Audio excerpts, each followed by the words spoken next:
અહીંયા તો માથા કપાઈ નાખ્યાનો ઇતિહાસ છે. ધારાસભ્ય નહોતા તોય તે વારસાની વાત આવી, ધર્મની વાત આવી, ત્યાં ડોકા કપાઈ નાખ્યા. આ પંથક જે છે એની ઉપર ભગવાનના 1000 હાથ છે. અહીંની ધરતી બળુકી, અહીંના માણા બળુકા.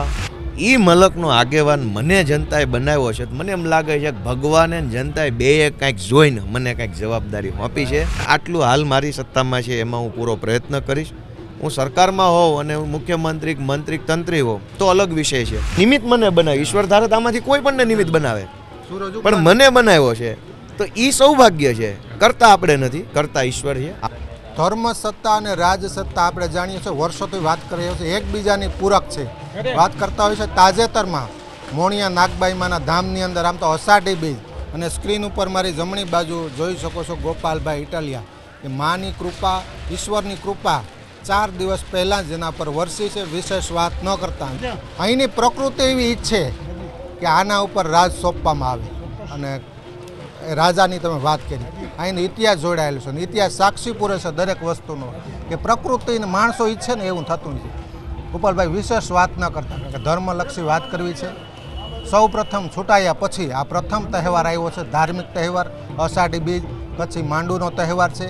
અને માના સાનિધ્યમાં મારા ખ્યાલથી અનેક પ્રસંગોમાં ગયા છો, પણ માની કૃપા કેટલી, અને મોણિયા નાગબાઈમાના ધામ ઉપર આવ્યા છો, શું કહેશો?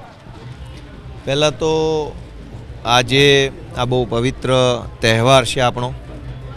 આજે કચ્છી નવું વર્ષ છે, અષાઢી બીજ છે, અને આવો સરસ મજાના તહેવાર નિમિત્તે મારા માટે વિશેષ ખુશીની એ વાત છે કે તહેવાર ગયા વર્ષે મનાવ્યો, પણ આ વખતે ઈશ્વરે, પ્રકૃતિએ, જનતાએ મને ધારાસભ્ય બનાવ્યો છે.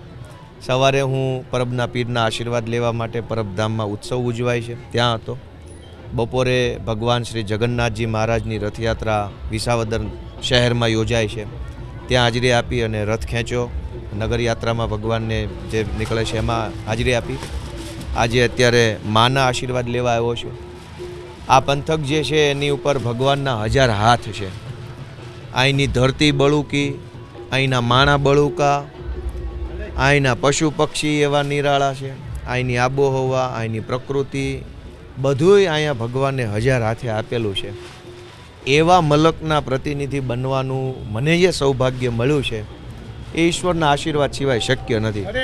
ધારાસભ્ય તો અમદાવાદની અંદર બને છે અને સુરતમાંય બને છે, પણ વિસાવદર ભેસાણ જેવી બળુકી ધરતી, અહીં સંત ચેલૈયા પીર છે, અહીંયા માં નાગબાઈમાં છે, અહીં રામપરામાં આ રૂપલ છે, અહીંયા કનકાઈમાં માતાજીનું મંદિર છે, તો અહીં હું નથી.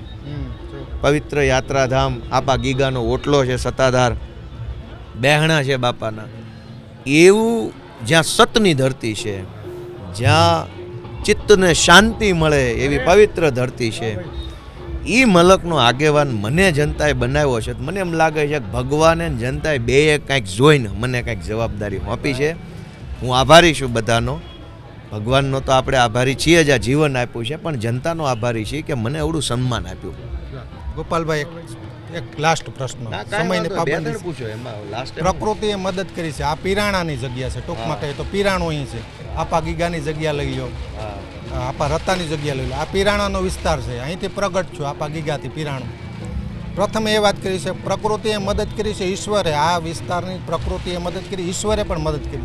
પરંતુ પુરાતત્વ વિભાગની મંદિરોના બાંધકામની બાબતો ક્યાંક સરકાર આ વિસ્તારની અંદર ધાર્મિક રીતે નિષ્ફળ રહી છે. એ વિષય અમારો છે, કારણ કે અમુક મંદિરના બાંધકામ હોય, અમુક જૂના થડા છે, એનું સમારકામ નથી થતું.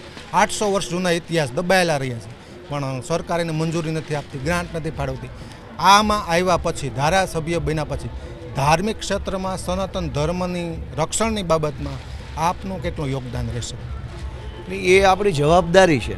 ધારાસભ્ય હું હોઉં કે ન હોઉં, આપણો સાંસ્કૃતિક અને આધ્યાત્મિક વારસો જે છે એ જળવાઈ રહે, બળવત્તર બને, એટલે કે મજબૂત બને આપણો વારસો. એ તો એમે આપણી જવાબદારી છે. અહીંયા તો માથા કપાઈ નાખ્યાનો ઇતિહાસ છે. ધારાસભ્ય નહોતા તોય તે વારસાની વાત આવી, ધર્મની વાત આવી, ત્યાં ડોકા કપાઈ નાખ્યા. હું ધારાસભ્ય છું એ મુગટ ઉપર મોરપીચ જેવી વાત છે, પણ આ પંથકની અંદર પિરાણાની જગ્યાઓ છે, આધ્યાત્મિક જગ્યાઓ છે. સરકડિયા હનુમાનજી બાપા જંગલની વચ્ચોવચ બેઠા છે.